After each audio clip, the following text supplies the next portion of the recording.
नमस्ते दोस्तों, आज इस वीडियो में हम बात करेंगे एक डाटा सेंटर के स्टॉक पे। ठीक है, काफ़ी मतलब अभी फेमस हो रहा है डाटा सेंटर के जो थीम है। मतलब आपको इंटरनेट पे दिखता रहेगा कि जो डाटा सेंटर से जुड़े हुए स्टॉक है उनमें इन्वेस्टमेंट करो। ठीक है, इस वीडियो में हम ये जानने की कोशिश करेंगे कि इंडिया में जो डाटा सेंटर है उसकी डिमांड कितनी है और आने वाले टाइम में जो डाटा सेंटर का जो ये थीम है, जो सेक्टर है, इसकी डिमांड कितनी रहने वाली है, इसके ऊपर पहले हम चर्चा करेंगे। मतलब डायरेक्ट हम स्टॉक नहीं देखेंगे, पहले बिजनेस देखेंगे, पहले बिजनेस को समझेंगे कि भाई ये बिजनेस में मतलब आगे ग्रोथ कितनी है, मतलब आगे ग्रोथ मतलब आगे डिमांड कितनी रहने वाली है। और इंडिया मतलब इस डाटा सेंटर के खेल में मतलब ये जो बहुत अभी फेमस चल रहा है, आपको हर जगह सुनाई देता रहेगा डाटा सेंटर का। लोग वीडियो बना के बताते रहेंगे कि ये डाटा सेंटर के थीम पे काम करता है, ये सारी बातें हम तो उसके ऊपर बात करेंगे। पर सबसे पहले यही बात करेंगे कि भाई डिमांड कितनी है और इंडिया कहाँ पे खड़ा होता है डाटा सेंटर के इस सेक्टर में। ठीक है, उस तभी हमको पता चलेगा ना कि भाई डिमांड कितनी है। ठीक है, यहाँ पे डाटा के साथ हम बात करेंगे कि कितनी डिमांड है, इंडिया की कैपेसिटी कितनी है, इंडिया में इंटरनेट यूजेस कितना है, अदर कंट्री से कंपेयर करेंगे, ये सारी बातें करेंगे। उसके बाद देखेंगे कि एक दो जो बड़े बड़े कंपनी है जैसे कि रिलायंस, अमेज़ॉन, ये भी डाटा सेंटर में इन्वेस्टमेंट कर रहे हैं बहुत अच्छा खासा। ठीक है, उसके ऊपर भी हम बात करने वाले।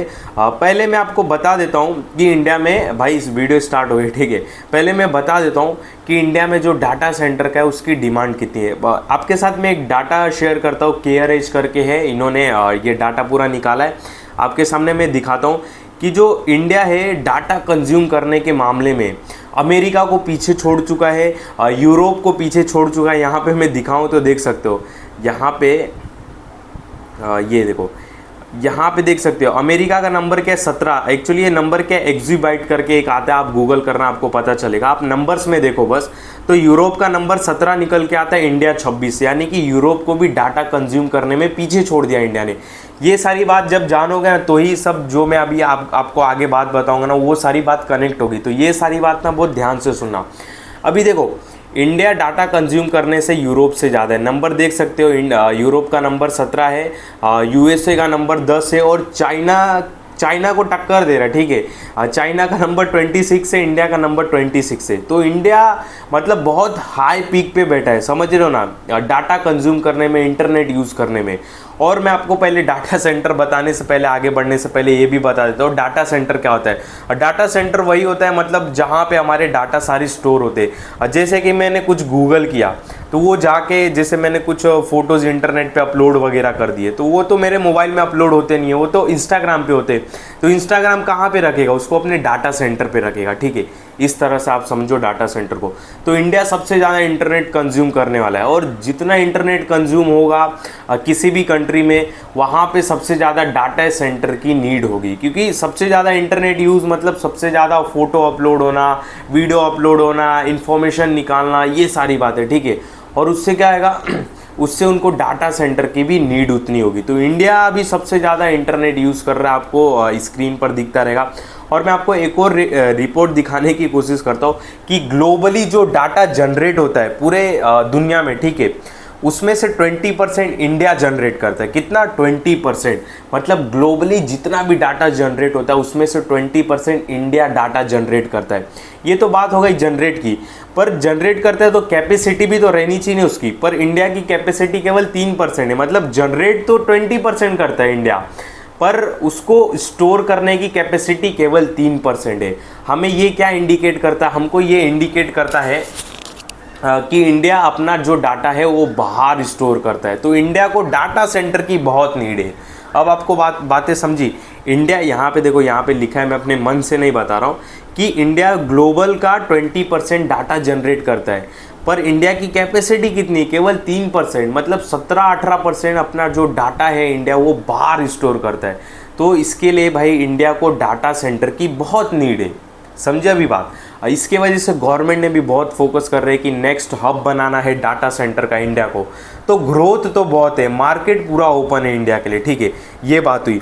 और मैं आपको दिखाता हूँ कि कैपेसिटी दिखाऊँ मेगावाट के हिसाब से।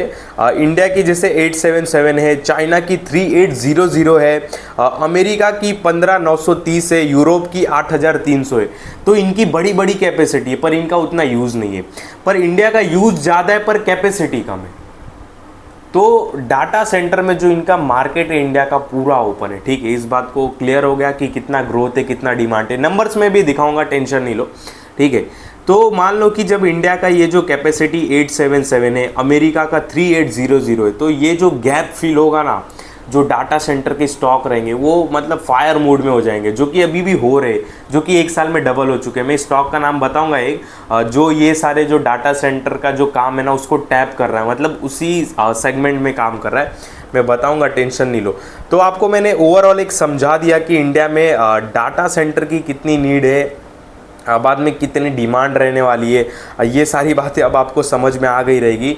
आपको मैंने नंबर्स के साथ दिखाया कि इंडिया इतनी ग्लोबली इतना जनरेट कर रहा है डाटा, ठीक है, और पर उसकी कैपेसिटी केवल 3% है। ये बातें समझ गई। एक मैं इसको एक एग्जांपल से भी समझा देता हूँ। मान लो कि कोई सपोज अयोध्या राम मंदिर है, ठीक है, वहाँ पे टूरिस्ट प्लेस है, अभी हो गया, ठीक है। तो मैं समझाता हूँ, ध्यान से सुनना। तो सपोज़ अभी वहाँ पे टूरिस्ट लोग ज़्यादा बढ़ गए, तो वहाँ पे होटल्स की ज़्यादा डिमांड रहेगी। तो होटल्स क्या हो गया, हमारा डाटा सेंटर हो गया। और जो लोग क्या हो गए, वो लोग इंटरनेट कंज्यूम हो गए, ठीक है। मतलब इंटरनेट में भी सेम है, इंटरनेट कंज्यूम ज़्यादा बढ़ते जा रहा है, मतलब इंटरनेट की डिमांड बहुत बढ़ती जा रही है। मतलब AI भी आ गया, ठीक है। तो इसकी डिमांड ज़्यादा बढ़ रही है, पर उसको स्टोर करने के लिए भाई कैपेसिटी कम है। इससे मतलब बहुत लोग जूझ भी रहे, बड़े बड़े कंपनियां, स्टोर करने के लिए जगह नहीं है। सेम जैसे अयोध्या राम मंदिर में बहुत लोग सपोज जो आ गए, पर होटल्स की कमी है, ठीक है। तो होटल्स की डिमांड बढ़ेगी वहाँ पे। सेम इंटरनेट कंज्यूम जो है बहुत ज़्यादा बढ़ गया है, पर डाटा सेंटर बहुत कम है, तो डाटा सेंटर की डिमांड बहुत बढ़ेगी। इस सेक्टर में बहुत ग्रोथ रहेगा। तो इस तरह से कुछ बिजनेस है, आपको समझ में आ गया रहेगा। मैंने बहुत ईजी लैंग्वेज में आपको समझा दिया है। तो ये एक बता दिया कि भाई इतना ग्रोथ होना बाकी है, अभी इंडिया में बहुत ग्रोथ होना बाकी है डाटा सेंटर में। तो पूरा मार्केट अभी ओपन है। ये फर्स्ट हो गया। अभी सेकंड में आपको दिखाता हूँ कि जैसे रिलायंस इंडस्ट्री जैसे बड़े बड़े लोग हैं, डाटा जो क्लाउड सेंटर है उसमें बहुत इन्वेस्टमेंट कर रहे हैं। जैसे कि रिलायंस ने अभी अनाउंसमेंट भी किया था कि $122 मिलियन ये इन्वेस्टमेंट करेंगे। देखो यहाँ पे लिखा है कि joint venture JV college digital vixen investment for data centre, ठीक है। सबको डाटा सेंटर की नीड है, बड़े बड़े हॉस्पिटल हो, रेलवे हो, बड़े बड़े इंडस्ट्रियल हो, ये सारे लोग को लगता है। फिर बाद में देखो अमेज़ॉन ने भी लिखा था कि Amazon to invest 10 billion in UK data centre. UK में डाटा सेंटर बनाने के लिए अमेज़ॉन 10 मिलियन का वो कर रहा है, इन्वेस्टमेंट करने वाला है, ठीक है। बाद में इंडिया में भी देखो Amazon web series has announcement to plan invest 12 billion to India data centre infrastructure by 2030। तो ये सारे सब इन्वेस्टमेंट कर रहे हैं क्योंकि नीड है भाई, ठीक है। ये हो गई बात। अब समझते हैं कि इसमें इस मार्केट को में थोड़ा लीडर कौन है, थोड़ा मतलब मज़ा कौन ले रहा है। तो वो न्यू टैब निकल नेट वेब निकल के आता, आपको स्क्रीन पर PDF वगैरह देखता रहेगा। मैं स्टॉक के प्राइस के ऊपर भी बात करूंगा। अब बहुत लोग इसमें ये भी बोलेंगे कि स्टॉक तो बहुत चल चुका है 200%, तो अभी क्यों शेयर करो। मैं आगे रीज़न वगैरह सब बताऊंगा। ये इस स्टॉक की बात करें, ठीक है, इसको हम कवर कर रहे हैं। नेट वेब करके एक टेक्नोलॉजी इंडिया करके स्टॉक का नाम है। हाल में ये शायद लिस्टेड भी हुआ था, हाँ 2023 में लिस्टेड हुआ है, ठीक है। स्टॉक के ऊपर आएंगे, पहले देख लेते कि ये सर्विस क्या देते, क्योंकि ये जब तक नहीं समझोगे तो फिर मतलब ही नहीं स्टॉक में इन्वेस्टमेंट करके, ठीक है। आगे बढ़ने से पहले बोल देता हूँ कि मेरे किसी भी वीडियो में बाय सेल का कॉल नहीं रहता, इस बात का बहुत बहुत ध्यान देना। यहाँ पे देखो मैंने न्यू टैब का PDF खोल के रखा है। ज़्यादा हम टेक्निकल और डीप में नहीं घुसेंगे, ऊपर से मैं आपको केवल बताने की कोशिश करूंगा, ठीक है।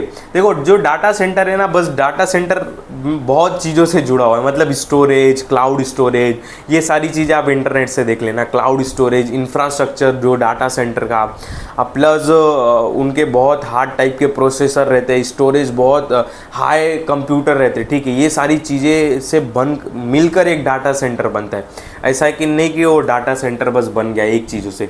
तो अभी जो नेट वेब है वो क्या क्या सर्विस प्रोवाइड करती है, यहाँ पे जैसे मैं आपको दिखाता हूँ, एक सेकंड। ये देखो, ये जैसे कि हाई परफॉर्मेंस कंप्यूटिंग प्रोवाइड कराते। अब हाई परफॉर्मेंस कंप्यूटिंग क्या है, मतलब जो बड़े बड़े भाई बोल सकते हो कि स्टोरेज वगैरह रहते हैं, बड़े बड़े जो डाटा रहते हैं उसको बहुत मतलब उसके लिए कंप्यूटिंग लगता है, बहुत हाई परफॉर्मेंस। तो ये सारे सर्विस प्रोवाइड करते हैं।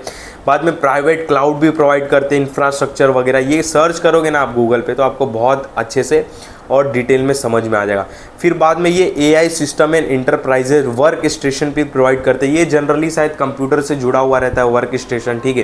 तो ये सारे चीज़ वो भी AI सिस्टम, मतलब AI से वो लैस है पूरा, ठीक है, वर्क सिस्टम ये सारे प्रोवाइड कराते।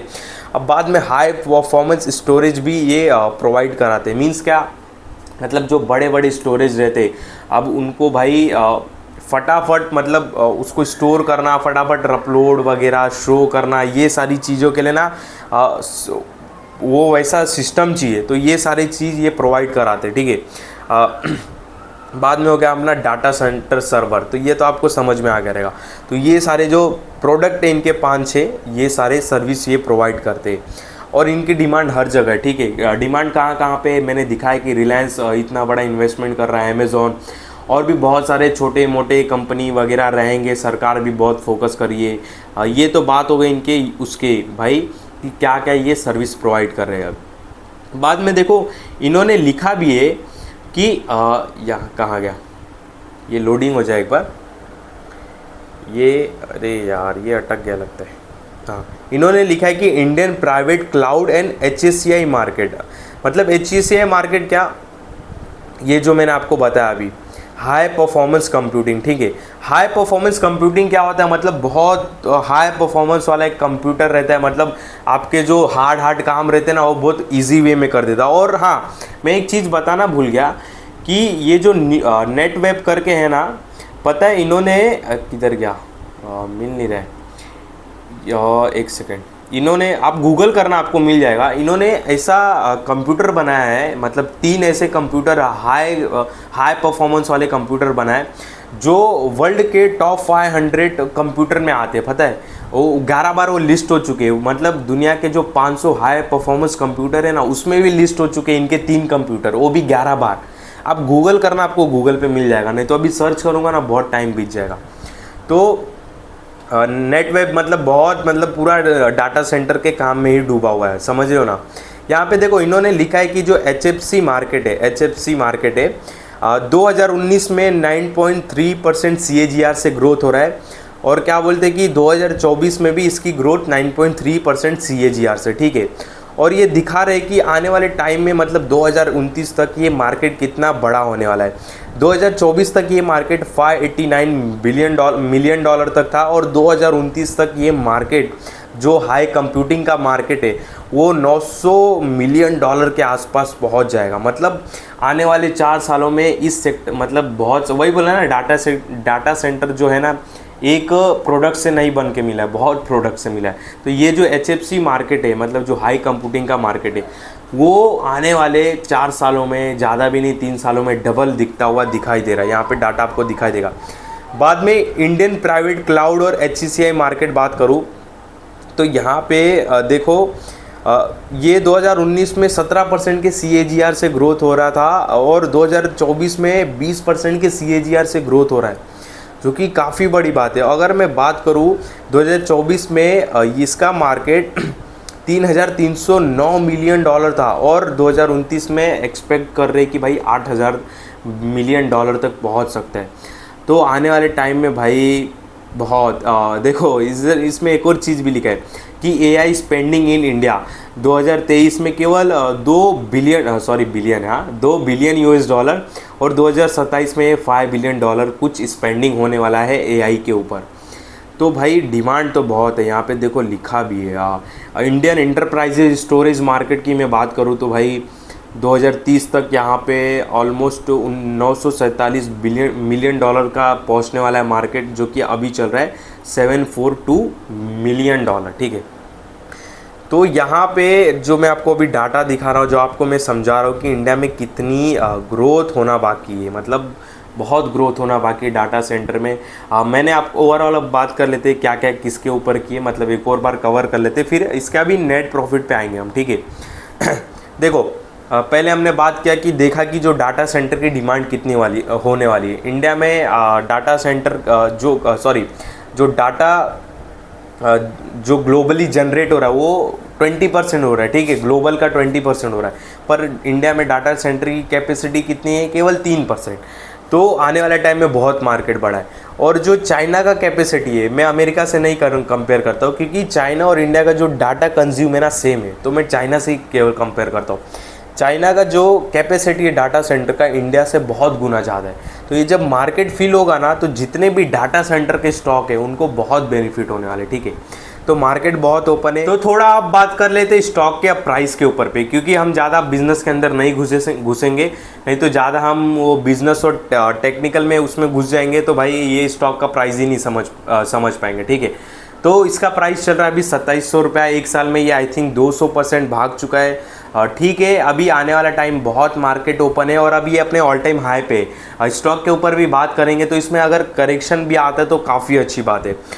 यहाँ पे अगर देखो इसका मार्केट कैप है अराउंड 15,000 करोड़ के आसपास। अब बहुत लोग बोलते हैं ना कि बहुत पहले किसी ने शेयर नहीं किया, ठीक है, नहीं किया, गलती हो सकती है, पर एक बात समझो कि अब इसका प्राइस डबल हो चुका है, ठीक है, डबल से थोड़ा ज़्यादा ही हो चुका है, तो इसका मार्केट भी ऑफ कोर्स डबल हो गया रहेगा। तो जब ये 6-5 हज़ार करोड़ के मार्केट कैप पे रहेगा तो क्या किसी की हिम्मत रहेगी लेने की इसको?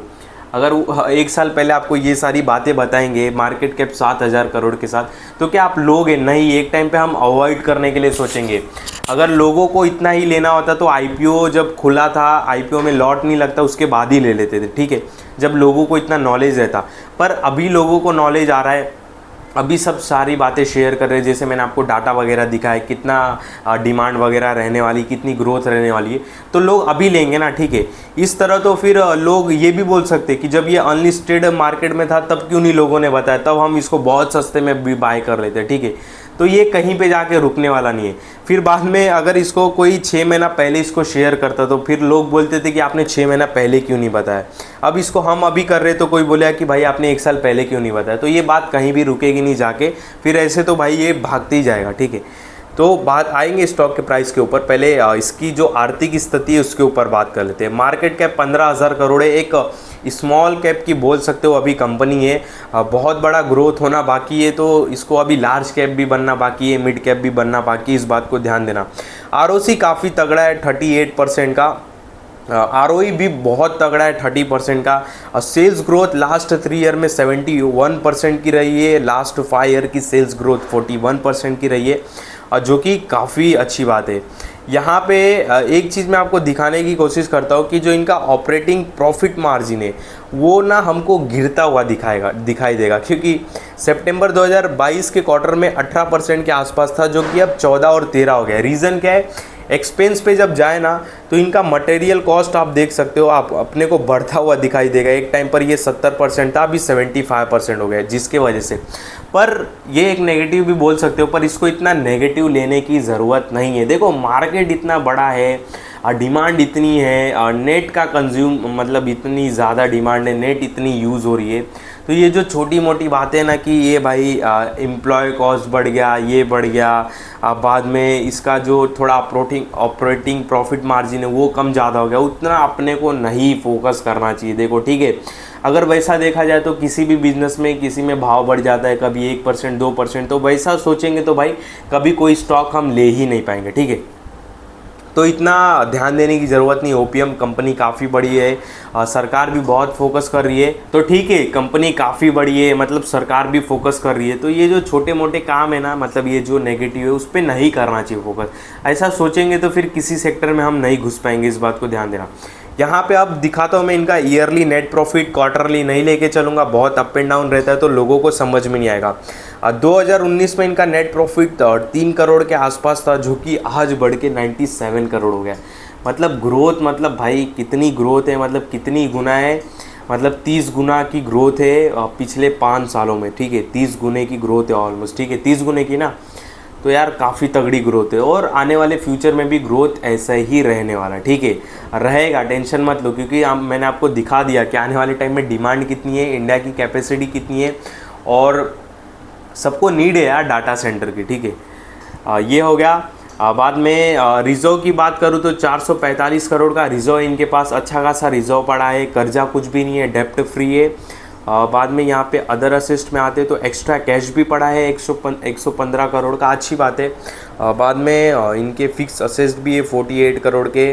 नीचे आते तो प्रमोटर्स की होल्डिंग 71% है। जिसमें से 12% FIs होल्डिंग कर रहा है। अब DIs भी 5.5-6% होल्डिंग कर रहा है। अब पब्लिक केवल 10% होल्ड कर रहा है। पब्लिक का अभी तक ध्यान नहीं गया। पब्लिक का ध्यान कब गया पता है? स्टॉक भागने के बाद, मतलब खुद पब्लिक का ध्यान स्टॉक भागने के बाद जा रहा है और हमको बोलते हैं कि आप बहुत लेट बता रहे हो। ठीक है, यहाँ पे ठीक है, कोई दिक्कत नहीं, पब्लिक की होल्डिंग बहुत कम है। FIs और DIs अच्छा खासा होल्ड कर रहे हैं। तो नेट वेब काफ़ी अच्छा दिखाई दे रहा है डाटा सेंटर के हिसाब से स्टॉक। यहाँ पे आते हैं हम स्टॉक के प्राइस के ऊपर। एक बार ओपन हो जाए तो ये अभी अपने ऑल टाइम हाई प्राइस से आई थिंक 10% कुछ डिस्काउंट पे चल रहा है। अगर मैं देखो कुछ इसके लेवल्स निकालने की कोशिश करूँ, क्योंकि आने वाले टाइम में मार्केट थोड़ा नेगेटिव दिखाई दे रहा है, तो ये भी अगर थोड़ा प्रेशर में आता है तो मैं इसके कुछ लेवल निकालता हूँ। जैसे कि देखो, एक ये लेवल काफ़ी अच्छा लगता है 2473 का एक ये लेवल काफ़ी अच्छा लगता है 2355 का। अब बाद में एक निकाल देता हूँ, क्योंकि देखो कोई भी बाय सेल का कॉल नहीं, एक मेरा ये पर्सनल में जो भी बना रहा हूँ इसमें गलत भी हो सकता हूँ। मैं इतने लेवल्स क्यों निकाल रहा हूँ? क्योंकि कोई SIP मूड के हिसाब से स्टॉक को मतलब ख़रीदता है। ठीक है, तो उस हिसाब से मैं इतने बना दे रहा हूँ कि भाई आपने को ईजी रहेगा। कोई दिक्कत नहीं, काफ़ी अच्छे लेवल्स है ये सारे लेवल्स। ठीक है, तो हमारा एक 2473 का लेवल्स भी काफ़ी अच्छा है। 2355 का जो लेवल है वो भी अच्छा है। 2200 का भी लेवल अच्छा है। 2000 का भी लेवल अच्छा है। तो ये मैंने 4 लेवल्स निकाल दिए। 4 स्टेप है, 4 SIP, 4 मौके, समझ सकते हो मेरे बोलने का मतलब क्या। ठीक है, इससे ईजी रहता अपने को, ऐसा नहीं कि एक डर रहेगा कि भाई ऊंचे के लेवल पे तो नहीं ले लिया। ठीक है, ऑल टाइम हाई इसका अराउंड ये है। अभी ऑल टाइम हाई तो देखना ही नहीं अभी तो भाई, हाल फिलहाल नीचे के लेवल्स ही देखने का अपने को। ठीक है, तो ये हटा देता हूँ मैं। तो ये कुछ लेवल्स निकल के आ रहे हैं। बाकी देखो, जिसका नज़रिया आने वाला 3 साल है, ज़्यादा दूर भी नहीं बात करेंगे, 6 साल 7 साल नहीं, अगर आने वाला नज़रिया केवल 3 साल है तो काफ़ी अच्छा है करंट लेवल पे। ठीक है, डरने की बात नहीं है, पर एक ऑल टाइम हाई के आसपास है ये भी देखो। और प्लस थोड़ा नेगेटिव लग रहा है मार्केट आने वाले समय में, तो थोड़ा देख लो अपने हिसाब से क्या करना है। बाकी बाय सेल का कॉल तो मेरा डिसीजन नहीं, वो आपका पर्सनल है। बाकी लेवल्स मैंने बता दिए। मार्केट में डिमांड कितनी रहने वाली है, मतलब आने वाले टाइम में डाटा सेंटर की, क्योंकि इंटरनेट यूजेस बढ़ रहा है और बढ़ने वाला है। ठीक है, नए नए वेबसाइट ओपन हो रहे, सोशल मीडिया, ये वो सारी बातें, मतलब ये सारे डाटा सेंटर के ही अंदर आ जाते हैं ओवरऑल, घुमा फिरा के देखा जाए तो। इस वीडियो में आपको कोई भी बाय सेल का कॉल नहीं है, ध्यान देना। और जो भी मैंने अभी आपको बातें बताई केवल समझाने के लिए बताई, और मेरे किसी भी वीडियो में कभी भी बाय सेल का कॉल नहीं रहता, इस बात का बहुत ध्यान देना। नहीं तो आप मेरी बातों में आके अगर बाय सेल करने जाओगे तो आपका लॉस भी हो सकता है, प्रॉफिट भी हो सकता है। तो मेरे किसी भी बातों में आके कभी भी बाय सेल मत करना, नहीं तो फंस सकते हो। और बाकी जो मैंने आपको दिखाया ये डाटा वगैरह आप क्रॉस चेक भी कर सकते हो, वेबसाइट पे जाके, स्क्रीनर पे जाके किसी से पूछ भी सकते हो। तो इस वीडियो में आपको कोई भी बाय सेल का कॉल नहीं है, बहुत बहुत ध्यान देना।